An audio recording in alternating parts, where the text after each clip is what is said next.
Hello everybody. Welcome back to our YouTube channel, The Creative Minds Academy. This is the part 2 of chapter Molecular Basis of Inheritance. Last video के अंदर हमने I know last video काफी time पहले आई थी, और last video के अंदर हमने काफी डिटेल में क्या बात की थी। हमने basically just a minute DNA की बात की थी। ठीक है, हमने डीएनए के स्ट्रक्चर के ऊपर बात की थी काफी डिटेल में।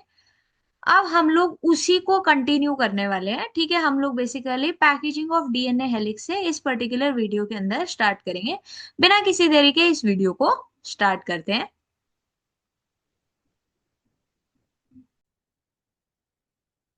Okay, so taken the distance between two consecutive base pairs as 0.34 nanometre. इसकी बात हम लोग ऑलरेडी ऊपर कर चुके थे। If the length of DNA double helix in a typical mammalian cell is calculated. अच्छा, कैसे कैलकुलेट करेंगे? By multiplying the total number of base pair with distance between two consecutive base pairs. ठीक है, यानी कि क्या किया गया बेसिकली, टोटल नंबर ऑफ कितने बेस पेयर्स थे उसको मल्टीप्लाई कर दिया simply between the simply to the distance. ठीक है, जब उसको किया so that comes approximately 2.2 metres. अब ये आपके लिए इंपॉर्टेंट है। ठीक है, ये आपके लिए क्या है, बेसिकली इंपॉर्टेंट है। अच्छा, लेंथ कैसे निकालनी वो भी आपके लिए इंपॉर्टेंट है। लेंथ कैसे निकाली गई? Bye multiplying the total number of base pair with distance between two consecutive base pairs. ठीक है, कंसेक्यूटिव क्या होते हैं? एक के बाद एक वाला। ठीक है, अच्छा, a length that is far greater than the dimension of typical nucleus। अच्छा, अब न्यूक्लियस का डायमेंशन होता है 10⁻⁻⁻⁶मीटर। अब इतना छोटा डीएनए उसके अंदर, सॉरी इतना छोटा न्यूक्लियस उसके अंदर 0.2 मीटर का डीएनए कैसे आएगा? ठीक है, so if the length of E. coli DNA is 1.36 millimetre, can you calculate the number of base pairs? अच्छा, अब ये आप लोग निकाल के बताना एंड कमेंट सेक्शन में इसका आंसर देना। ठीक है, मैंने आपको ऊपर फॉर्मूला बता दिया, अब ये आप बताना। अच्छा, अब in prokaryotes such as E. coli, though they do not have a defined nucleus, the DNA is not scattered throughout the cell। ठीक है, यानी कि प्रोकैरियोट्स की अगर बात की जाए, एग्जाम्पल किसका लिया हुआ? E. coli का।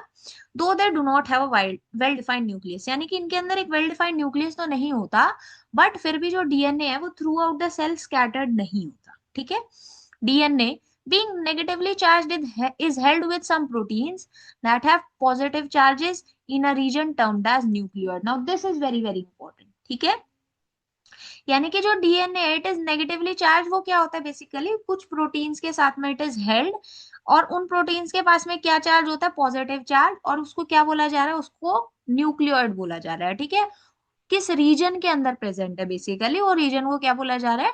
न्यूक्लियोइड बोला जा रहा है। ठीक है, now just a minute. Yes, the DNA in nucleoid is organized in large loops held by protein। ठीक है, यानी कि जो डीएनए है वो न्यूक्लियोइड के अंदर लार्ज लूप्स के अंदर, ठीक है, लूप्स के अंदर it is held by protein, and इस तरीके से क्या होता है, वो बेसिकली ऑर्गेनाइज्ड होता है। ठीक है, in eukaryotes this organisation is much more complex. Eukaryotes के अंदर अभी जो ऑर्गेनाइजेशन है it is complex. There is set of positively charged basic proteins called histones। Very very important। ठीक है, set of basic proteins। ठीक है, basic proteins का मतलब positively charged proteins। ठीक है, जिनको हिस्टोन प्रोटीन्स भी बोला जाता है। Proteins acquire a charge depending upon the abundance of amino acid residues with the charged side chain। यानी कि चार्ज साइड चेन जो है, ठीक है, उसके ऊपर कौन सा अमीनो एसिड अबंडेंस में प्रेजेंट है उस पर डिपेंड करता है कि प्रोटीन के ऊपर कौन सा चार्ज होगा। Histones are rich in basic amino acid residues lysine and arginine. Both the amino acid residues carry positive charges in their side chain. Histones are organized to form a unit of 8 molecules called histone octamer। ठीक है, यानी कि histones क्या होते हैं basically, they are rich in basic amino acid residues. ठीक है, lysine and arginine rich होते हैं। This is very very important, मैं यहाँ लिख देती हूँ। हिस्टोन्स जो है बेसिकली दे आर, आज मेरी राइटिंग अभी थोड़ी अच्छी आ रही है ना, लाइसिन एंड आर्जिनिन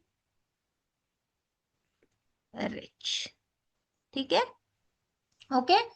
अब दोनों के ऊपर ही क्या होता है, पॉजिटिव चार्ज होता है इन द साइड चेन्स, ठीक है।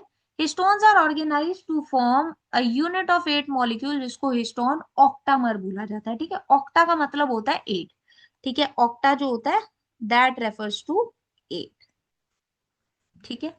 The negatively charged DNA is wrapped around the positively charged histone octamer to form a structure called nucleosome. Very very important. अब धीरे धीरे आपको समझ में आएगा कि 2.2 मीटर्स का डीएनए 10⁻⁻6 मीटर के न्यूक्लियस के अंदर किस तरीके से पैक है।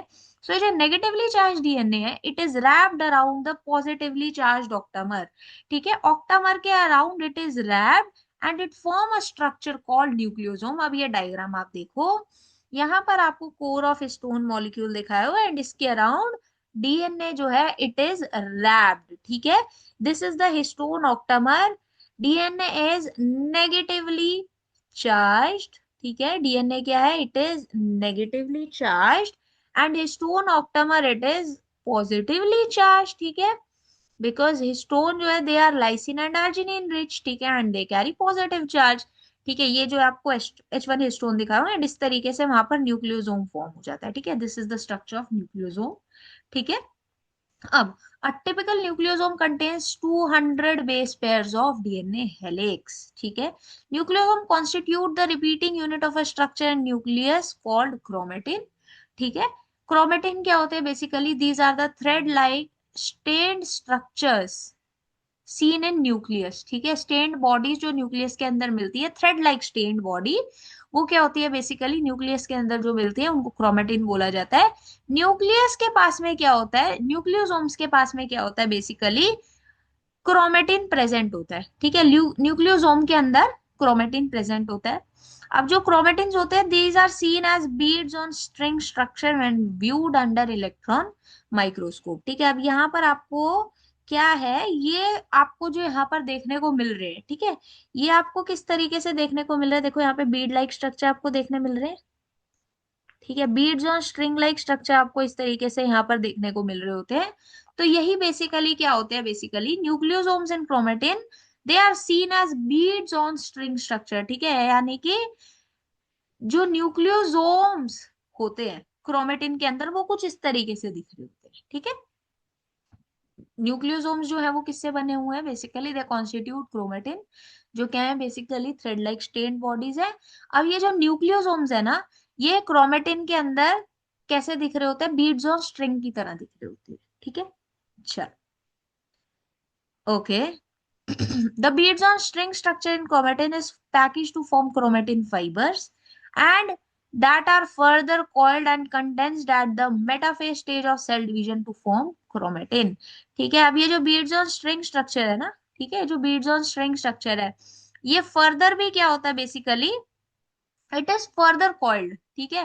क्या करता है, it is packed to form chromatin fibres and it is further called and it is condensed at metaphase stage, ठीक है। मेटाफेज स्टेज पे कंडेंस होता है and it forms chromosomes.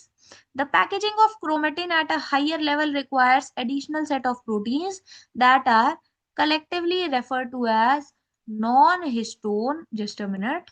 Yes, that are collectively referred to as non-histone chromosomal proteins, ठीक है। ध्यान से समझो, जो क्रोमेटिन की पैकेजिंग है एट हायर लेवल, वहां पर कुछ एडिशनल सेट्स ऑफ प्रोटीन्स जो होते हैं वो रिक्वायर होते हैं, ठीक है, उनकी नीड होती है एंड उसको कलेक्टिवली क्या बोला जाता है, उसको बोला जाता है नॉन हिस्टोन क्रोमोसोमल प्रोटीन्स, ठीक है। उसको क्या बोला जाता है, non histone chromosomal proteins.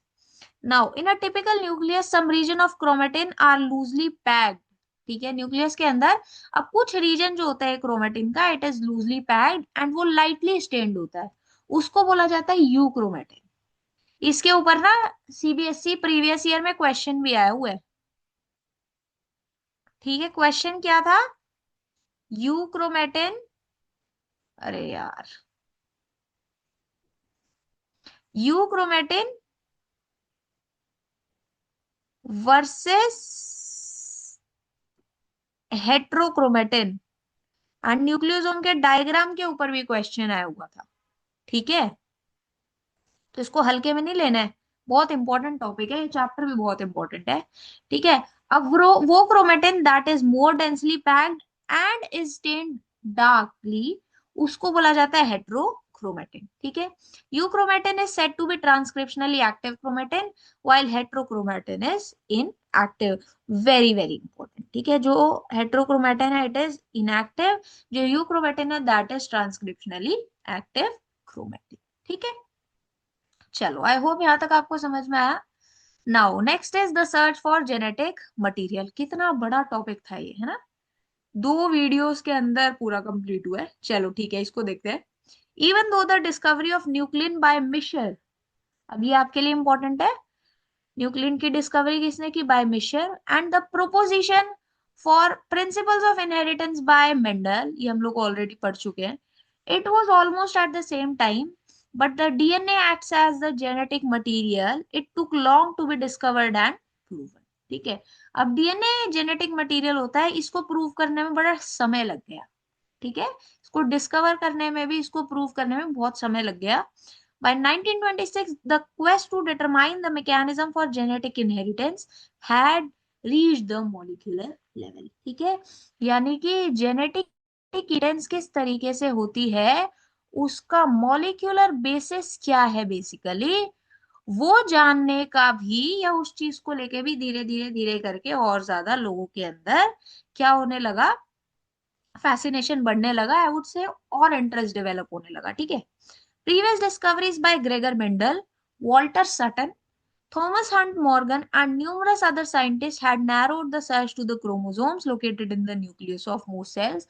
But the question of what molecule was actually the genetic material had not been answered. ठीक है। तो जो सर्च फॉर जेनेटिक मटेरियल थी, इट वाज स्टिल अनसर्टेन। ठीक है। वो अभी तक भी पूरी नहीं हुई थी। ठीक है। उसके ऊपर अभी भी काम चल रहा था। सो अभी हम लोग वही यहाँ पर पढ़ेंगे।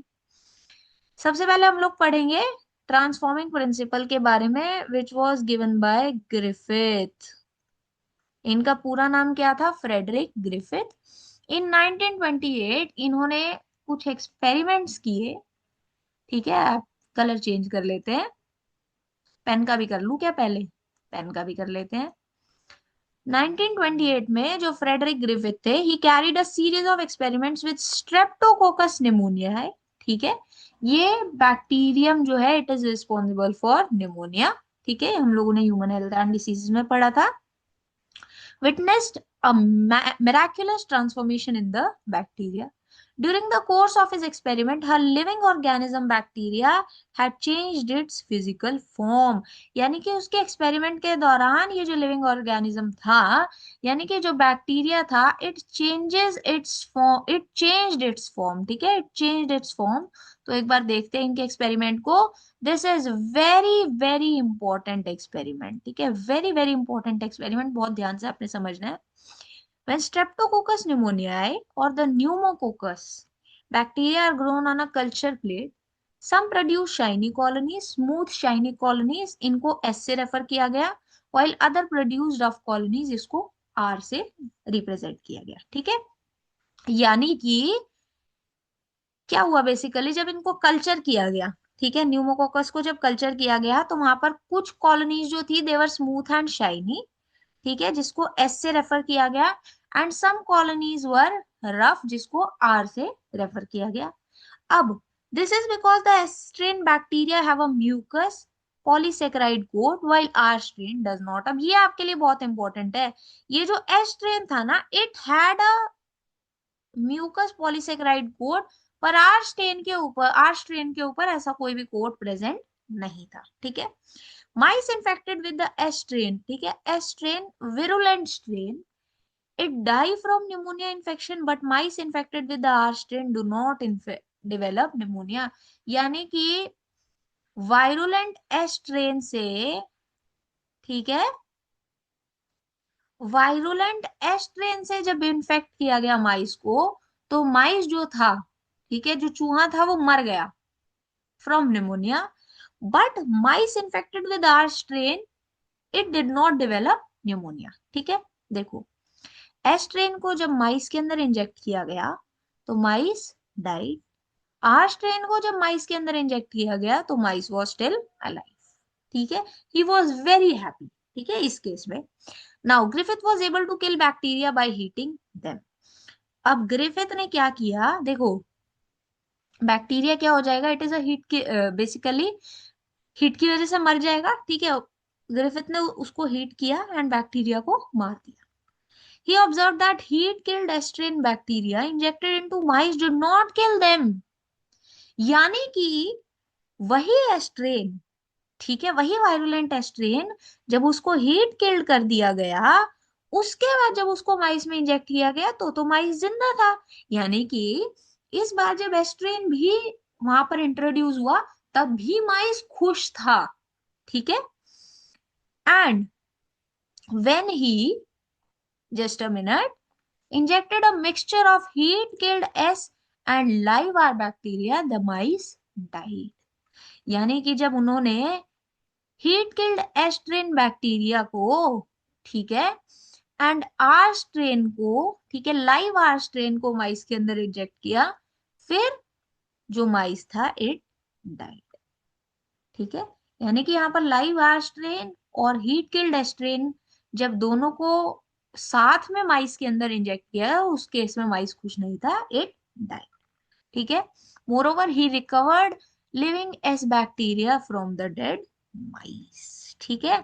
यानी कि उन्होंने, ठीक है, this point is very very important for you, उन्होंने लिविंग एस बैक्टीरिया को डेड माइस में से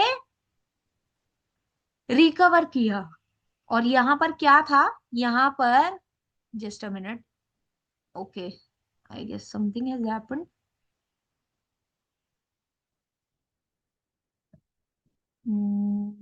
yes, just a minute, let me सी।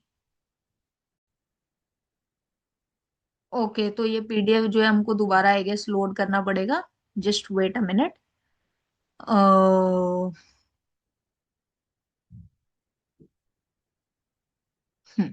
ठीक है, चलो इसको देखते हैं, ये अभी I don't think so it will work.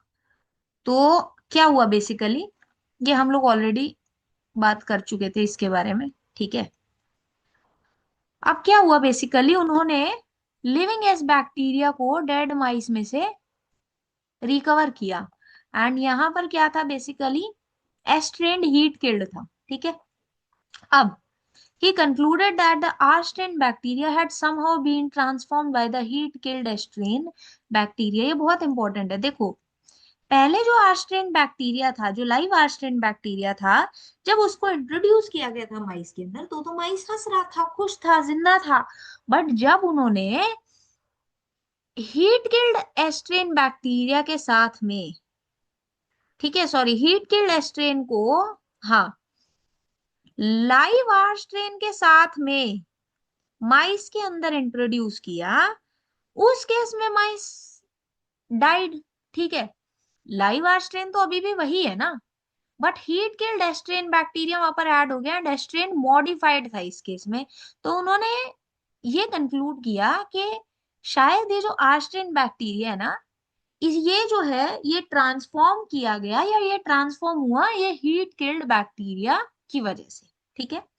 Some transforming principle transferred from the heat-killed strain had enabled our strain to synthesize a smooth polysaccharide coat and become virulent। यानी कि वो जो कुछ ट्रांसफॉर्मिंग प्रिंसिपल था ना, जो उनको लग रहा था, शायद वो जो था वो हीट किल्ड स्ट्रेन से लाइव स्ट्रेन को उसने इनेबल किया, ठीक है। वो क्या हुआ बेसिकली, वहां पर ट्रांसफर हुआ हीट किल्ड स्ट्रेन से लाइव स्ट्रेन में, एंड शायद उसने क्या किया बेसिकली, उसको ट्रांसफॉर्म किया है। कैसे ट्रांसफॉर्म किया, ताकि वो भी स्मूथ पॉलीसेक्राइड कोट को सिंथेसाइज करे एंड वहां पर वायरुलेंट बन जाए, ठीक है। This must be due to the transfer of genetic material. भी क्यों होगा, क्योंकि शायद वहां पर जेनेटिक मटेरियल का ट्रांसफर हुआ था, ठीक है। However, the biochemical nature of the genetic material was still not defined from this experiment। But ये पता चल गया था कि there was some transforming experiment, शायद जिसकी वजह से जो लाइव आर्स्ट्रेन बैक्टीरिया था उसके अंदर वो ट्रांसफॉर्मिंग प्रिंसिपल ट्रांसफर हुआ हीट किल्ड एस्ट्रीन बैक्टीरिया से, एंड वहां पर उसने पॉलीसेकेराइड कोट फॉर्म किया एंड वायरुलेंट बन गया, एंड उसकी वजह से जो माइस था इट डाइड। ये नहीं चला अभी। ओके, आई होप यहां तक आपको समझ में आया। अब बात करते हैं biochemical characterisation of this transforming principle. ठीक है, इस ट्रांसफॉर्मिंग प्रिंसिपल की बायोकेमिकल कैरेक्टराइजेशन के बारे में अभी हम लोग बात करेंगे। Prior to the work of Oswald Avery, Colin MacLeod and Macklin McCarthy, बड़े जबरदस्त साइंटिस्ट, ठीक है, एवरी मैक्लॉयड एंड मैककार्टी के नाम से आप लोग इनको याद रख सकते हैं। 1933 to 44 the genetic material was thought to be a protein. ठीक है, यानी कि जब तक इन्होंने काम नहीं किया था या इनका काम प्रूव नहीं हुआ था, तब तक ऐसा माना जा रहा था कि जो जेनेटिक मटेरियल था ना वो शायद प्रोटीन था। ठीक है, ऐसा माना जा रहा था कि जो जेनेटिक मटेरियल था वो क्या था, शायद प्रोटीन था। They work to determine the biochemical nature of transforming principle in Griffith's experiment. अब उन्होंने बोला कि जी ग्रिफिथ जी जो है उन्होंने इतना प्यारा कॉन्सेप्ट बताया है कि there is some transforming experiment. अब हम पता लगाएंगे कि उसका बायोकेमिकल नेचर क्या है। Just a minute. हाँ, तो हम पता लगाएंगे कि उसका बायोकेमिकल नेचर वो ट्रांसफॉर्मिंग प्रिंसिपल का क्या है। ठीक है, तो उन्होंने क्या किया बेसिकली, दे प्योरिफाइड बायोकेमिकल्स। ठीक है, उन्होंने क्या किया, अब वो जो हीट किल्ड एसएल था, ठीक है, जो हीट किल्ड एसएल था वहां से उन्होंने बायोकेमिकल्स को प्योरीफाई किया। बायोकेमिकल्स कौन कौन से उन्होंने प्योरीफाई किए, proteins, DNA, RNA etcetera. And ये देखना चाहा कि देखते हैं इनमें से कौन सा ऐसा बायोकेमिकल है जो इस लाइव आर सेल को एस सेल में कन्वर्ट कर रहा है। ठीक है, अब उन्होंने क्या डिस्कवर किया, they discovered, very very important, ध्यान से देखना, they discovered that DNA alone from the bacteria caused our bacteria to become transform. यानी कि पहले जो ये लग रहा था ना कि शायद प्रोटीन जो है वो इंपॉर्टेंट था, वो ट्रांसफॉर्मिंग प्रिंसिपल था, उन्होंने ये प्रूव किया कि नहीं, डीएनए अकेला, ठीक है, DNA solely was responsible for converting the live R strain bacteria into S bacteria. ठीक है, यानी कि ट्रांसफॉर्मिंग प्रिंसिपल जो था शायद डीएनए था। ठीक है, वो डीएनए था। ठीक है, they also discovered that protein digesting enzyme, protein digesting enzyme कौन से होते हैं, प्रोटीएजेस होते हैं। आरएनए डाइजेस्टिंग एंजाइम कौन से होते हैं, आरएनएजेस होते हैं। ठीक है, they did not effect transformation. ठीक है, उनकी वजह से ट्रांसफॉर्मेशन इफेक्ट नहीं हुई। तो यानी कि अगर वो प्रोटीन से इफेक्ट हो रहे होते या फिर अगर वो आरएनए से इफेक्ट हो रहे होते तो वहां पर ट्रांसफॉर्मेशन इफेक्ट होती होती ना। बट इस केस में ट्रांसफॉर्मेशन इफेक्ट नहीं हुई। ठीक है, जब प्रोटीएजेस और आरएनएजेस को भी वहां पर ऐड किया गया, उनका एक्शन चेक किया गया, तो वहां पर ट्रांसफॉर्मेशन में कोई इफेक्ट नहीं देखने मिला। ठीक है, so the transforming substance was not a protein और RNA. Digestion with DNA did inhibit transformation, very very important. ठीक है, तो ये पता चला यहां से कि जो डीएनए था it causes the transformation. They concluded that DNA is the hereditary material, but not all biologists were convinced. ठीक है, अब उन्होंने तो बता दिया, बट फिर भी सभी बायोलॉजिस्ट जो थे दे वर नॉट कन्विंस्ड। ठीक है, सबको अभी भी विश्वास नहीं हुआ था कि अच्छा ये सही बोल रहे हैं। वो यहाँ पर जो है बेसिकली देखने वाली बात थी। ठीक है, चलो अब यहाँ पर आपसे क्वेश्चन पूछा हुआ है, can you spot the differences between DNAs and DNAs. ठीक है, ये जो होते हैं डीएनए डाइजेस्टिंग एंजाइम्स होते हैं। ठीक है, चल अब बात करते हैं नेक्स्ट की, which is the genetic material is DNA. ठीक है, आई होप यहां तक आपको समझ में आया, काफी इंपॉर्टेंट टॉपिक है ये। ठीक है, एंड मैं अभी आपको काफी डिटेल में समझा रही हूँ। ठीक है, ओके, अब हम लोग देखेंगे the genetic material is DNA. Okay, so I had to attend a call. चलो, the unequivocal proof that DNA is the genetic material came from the experiments of Hershey and Chase, Alfred Hershey and Martha Chase in 1952. They worked with viruses that infect bacteria. अब उनको क्या बोला जाता है, उनको बोला जाता है बैक्टीरियोफाज। ठीक है, बैक्टीरियोफाज बोला जाता है किसको? वायरसेस। अरे यार, यस, अब लिख के देखते हैं। Okay, yes, viruses that infect bacteria, उनको क्या बोला जाता है बेसिकली? हाँ, अब ठीक है ना।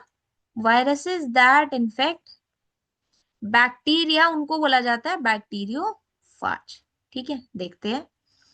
The bacteriophage attaches to the bacteria and its genetic material then enters the bacterial cell। ठीक है, यानी कि बैक्टीरियोफाज जो होता है बैक्टीरिया से अटैच करेगा एंड उसके बाद में उसका जेनेटिक मटेरियल बैक्टीरियल सेल में एंटर करता है।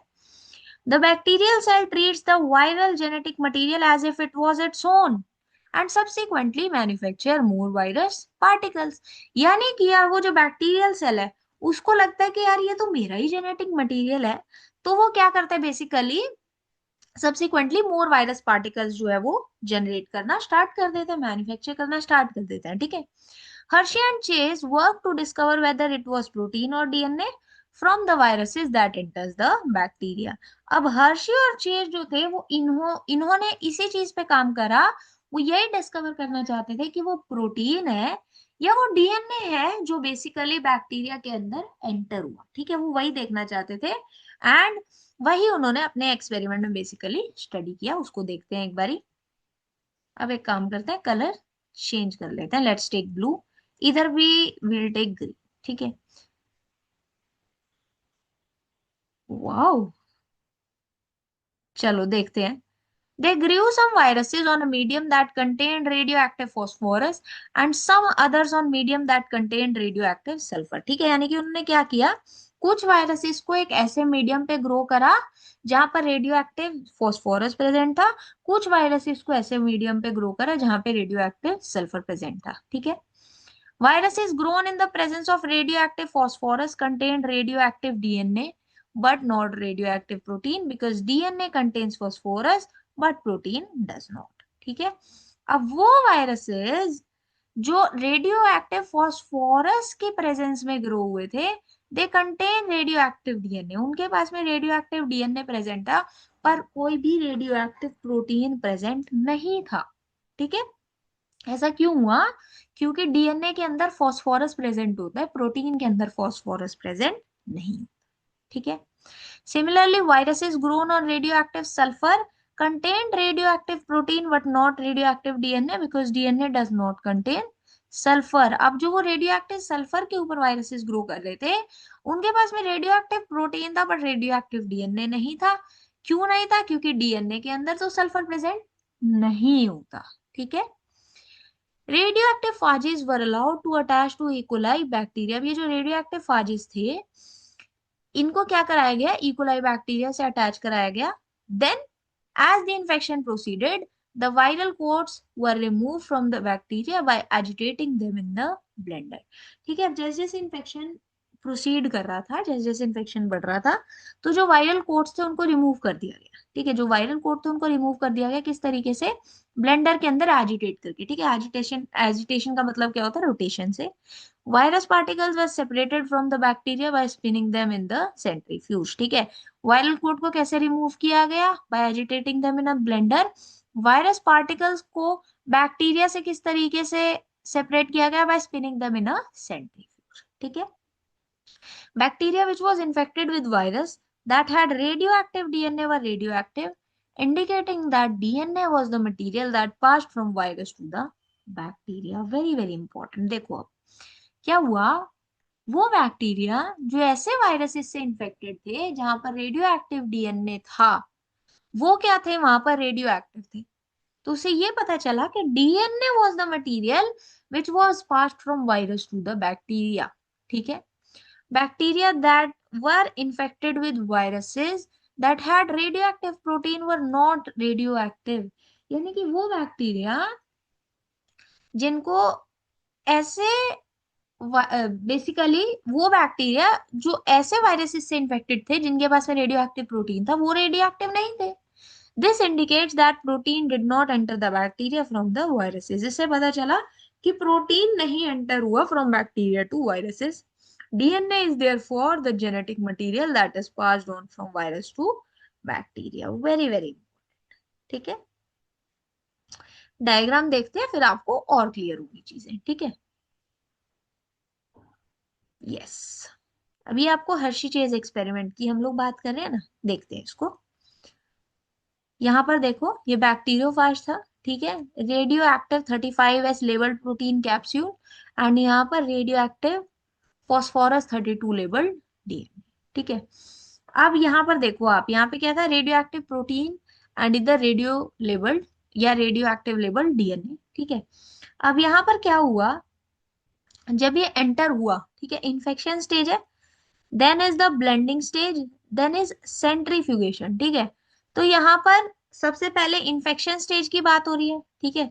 फिर ब्लेंडिंग में क्या देखने को मिला, वहां पर क्या हुआ बेसिकली, जो कोट था उसको रिमूव किया गया, ठीक है. किस तरीके से सेपरेशन हुआ वो हुआ, फिर उसके बाद में सेंट्रीफ्यूगेशन हुआ, ठीक है.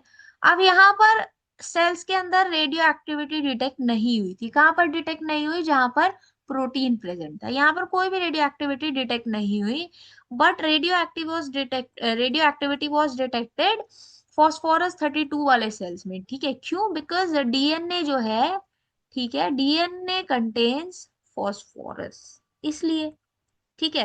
एंड क्योंकि वहां पर शायद फॉस्फोरस ही, सॉरी डी, शायद क्या वहां पर कंफर्म हुआ इस बात से कि डीएनए ही जो है वो बेसिकली ट्रांसफर हो रहा था, इसीलिए वहां पर क्या हुआ बेसिकली, यहाँ पर रेडियो एक्टिविटी डिटेक्ट हुई, ठीक है. अब radioactivity was detected in supernatant, ठीक है. Radioactive was not detected in supernatant, ठीक है. यानी सुपर नेटेंट के अंदर कोई रेडियो एक्टिविटी यहाँ नहीं देखने मिली, सुपर नेटेंट के अंदर यहाँ पर रेडियो एक्टिविटी देखने को मिली थी, ठीक है. सो बेसिकली इस तरीके से यहाँ पर क्या हुआ, ये प्रूव हुआ था कि जो डीएनए है that is the genetic material, ठीक है. अब हम लोग बात करेंगे properties of genetic material that is DNA versus RNA, ठीक है. डीएनए वर्सेस आरएनए की अभी हम लोग बात करेंगे, ठीक है. एक बार इसको देखते हैं हम लोग, ठीक है. एंड उसके बाद में फिर आरएनए वर्ल्ड से हम लोग नेक्स्ट लेक्चर के अंदर स्टार्ट करेंगे, ठीक है. चल देखते हैं. From the foregoing discussion, it is clear that the debate between protein versus DNA as the genetic material was unequivocally resolved from the Hershey-Chase experiment. It became an established fact that it is DNA that acts as genetic material. However, it subsequently became clear that in some viruses, RNA also is the genetic material. इसका example होता है TMV और QB bacteriophage, ठीक है.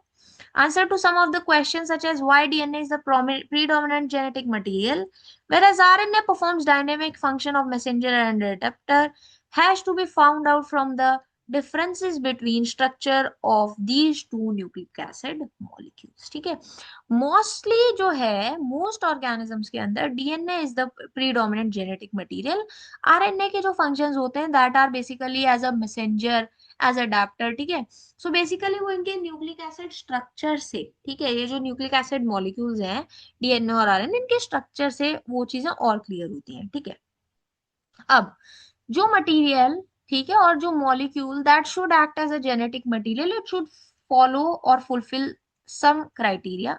First is it should be able to generate its replica, यानी कि it should be able to perform replication. It should be stable chemically and structurally, ठीक है. यानी कि chemical stability and structural stability दोनों ही क्या है बेसिकली इस केस में इंपॉर्टेंट है, ठीक है. It should provide the scope for slow changes that are required for evolution, and it should be able to express itself in the form of Mendelian characters, ठीक है. ये आपके लिए प्रॉपर्टीज याद रखना बहुत इंपॉर्टेंट है, ठीक है. अब if one examine each requirement one by one because of the rule of base pairing and complementarity, both the nucleic acid have ability to direct their duplications, ठीक है. The other molecules in the living system such as protein fail to fulfill the first criteria, ठीक है. यानी कि proteins वगैरह वो नहीं ऐसे अपना रेप्लिका बना सकते, बट डीएनए और आरएनए कर सकते हैं. तो प्रोटीन तो फर्स्ट स्टेज पे ही फेल हो गया, ठीक है. अब genetic material should be stable enough to not change with different stages of cell cycle, age और with change in physiology of organs. ठीक है, यानी कि जेनेटिक मटेरियल जो है वो कांस्टेंट भी रहना चाहिए ना। Stability as one of the properties of genetic material was very evident in Griffith's transforming principle. ठीक है, itself that heat which killed the bacteria at least did not destroy some properties of genetic material. Very very important। Griffith के experiment में क्या हुआ था basically, bacteria kill हो गया था बट जेनेटिक मटेरियल की प्रॉपर्टीज किल नहीं हुई थी, वो डिस्ट्रॉय नहीं हुई थी। ठीक है, सो स्टेबिलिटी वहीं पे हम लोग को पता चल गई थी। ठीक है, this can now easily be explained in the light of DNA that the two strands being complementary if separated by heating come together when appropriate conditions are provided. Further, 2' OH group present at every nucleotide in RNA is a reactive group and makes RNA labile and easily degradable. Very very important। अब क्या होता है, RNA के ऊपर 2' OH group present होगा at every nucleotide, तो वो क्या होता है basically, it is a reactive group and वो क्या करता है, आरएनए को इजीली डिग्रेडेबल बना लेता है। It is known to be catalytic, hence reactive. तो डीएनए क्या है बेसिकली, डीएनए जो है it is chemically less reactive and structurally more stable when compared to RNA। तो इससे हमको पता चल गया कि ठीक है, डीएनए जो है it is a better genetic material. ठीक है, डीएनए जो है, oh my God, DNA is a better genetic material. ये क्या हुआ है, okay, I think there is some problem. I make sure कि नेक्स्ट पार्ट के अंदर ऐसी प्रॉब्लम्स ना हो। ठीक है, चलो एक काम करते हैं, एक बारी मैं इंपॉर्टेंट पॉइंट्स जो मैंने उसमें हाईलाइट किए थे उनको कर देती हूँ। ठीक है,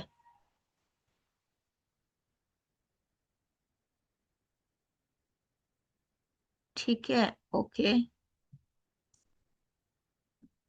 फिर अगर बात की जाए आरएनए की, ठीक है, सो हमको पता चला बेसिकली डीएनए जो है इट इज मोर स्टेबल। ठीक है, that means it is a better genetic material. अब बात करते हैं, in fact the presence of thymine at the place of uracil also confers to the additional stability of DNA। very very important point। यानी कि क्या होता है basically DNA के अंदर, ठीक है, डीएनए के अंदर क्या प्रेजेंट होता है, थाइमीन प्रेजेंट होता है at the place of uracil. ठीक है, क्या होता है, ATGC। एंड आरएनए के अंदर क्या होता है, आरएनए के अंदर होता है AUGC। ठीक है, सो जो थाइमीन है ना ये उसको एक्स्ट्रा स्टेबल बनाने में हेल्प करता है। ठीक है, एक्स्ट्रा स्टेबिलिटी प्रोवाइड करने में हेल्प करता है। ठीक है, ओके।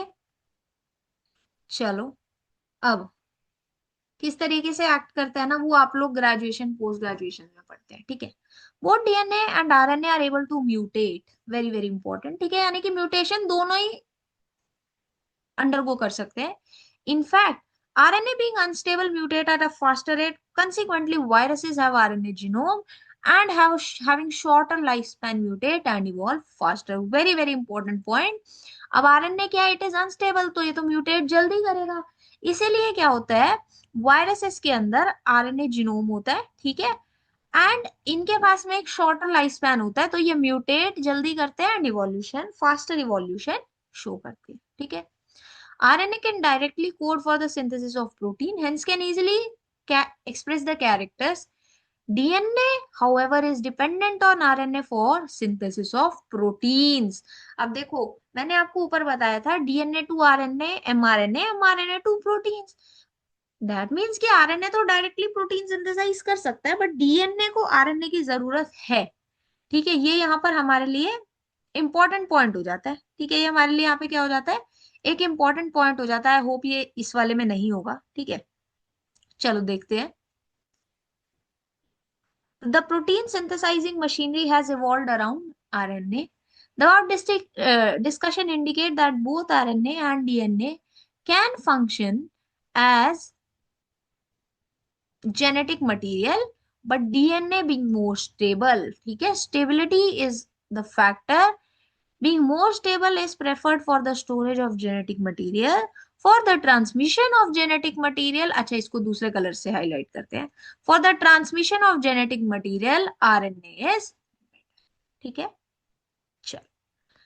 आई होप यहाँ तक आपको समझ में आया। आई नो कि हमने 3 बार पीडीएफ ओपन किया एंड कुछ ना कुछ प्रॉब्लम आई है। आई विल ट्राई ये अगर ठीक से हो जाए एंड फिर मैं एक ही पीडीएफ के अंदर इसको कंपाइल करके आपको हाईलाइटेड पॉइंट्स के साथ में पीडीएफ दूंगी। एनोटेटेड पीडीएफ का एनोटेटेड एनसीईआरटी का पीडीएफ आप टेलीग्राम चैनल से जाके डाउनलोड कर सकते हैं। So that's all for this video. I hope ये वीडियो आपको अच्छी लगी हो। Sorry for the glitches. अगर आपको ये वीडियो अच्छी लगी then please like the video. Do share it with your friends and अगर आपने अभी तक हमारे YouTube चैनल को नहीं सब्सक्राइब किया है then please do support us by subscribing to our YouTube channel. We will meet you with the next part of this chapter. Till then, keep learning.